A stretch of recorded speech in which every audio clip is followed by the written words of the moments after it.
On July 2004, Netanyahu will address the U.S. Congress. Congressmen announced on Thursday that Israeli Prime Minister Benjamin Netanyahu will speak to U.S. lawmakers on July 24 in Washington, D.C. As the Israel-Gaza conflict rages, he will address the Senate and the House of Representatives in Congress. The Prime Minister was invited to speak by both Republicans and Democrats, but his speech's formal date wasn't announced until this past Thursday. On allegations pertaining to the war, the prosecutor for the International Criminal Court filed an application last month for arrest warrants against the Israeli president and Yoav Galant, his Minister of Defense. Mr. Netanyahu denounced the ICC's decision, expressing indignation at the comparison of democratic Israel to mass murderers. In a statement issued by leaders of Congress, Mr. Netanyahu stated that he was very moved to have the privilege of representing Israel, to present the truth about our just war against those who seek to destroy us. Both Senate Minority Leader Mitch McConnell and House Speaker Mike Johnson, who are Republicans, expressed their hope that Mr. Netanyahu would seize the chance to share the Israeli government's vision for defending democracy, combating terror, and establishing a just and lasting peace in the region, in their letter inviting the Prime Minister. The timing of Mr. Netanyahu's visit coincides with a deteriorating relationship with the U.S., particularly among influential U.S. Democrats.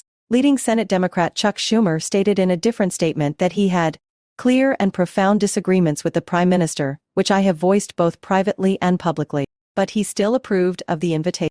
But because America's relationship with Israel is ironclad and transcends one person or Prime Minister, I joined the request for him to speak, he stated. As the conflict drags on and the number of casualties in Gaza rises, Democratic U.S. President Joe Biden has also become increasingly critical of Israel. The left wing of his party has put political pressure on Mr. Biden, who is seeking re-election in November, to take greater steps to persuade Israel to halt its war in Gaza. Sen. Bernie Sanders of Vermont and other progressive leaders have declared their intention to boycott Mr. Netanyahu's speech in protest of Israel's actions in the Gaza Strip. On October 7, fighters led by Hamas attacked southern Israel, killing over 1,200 people and kidnapping 251 more.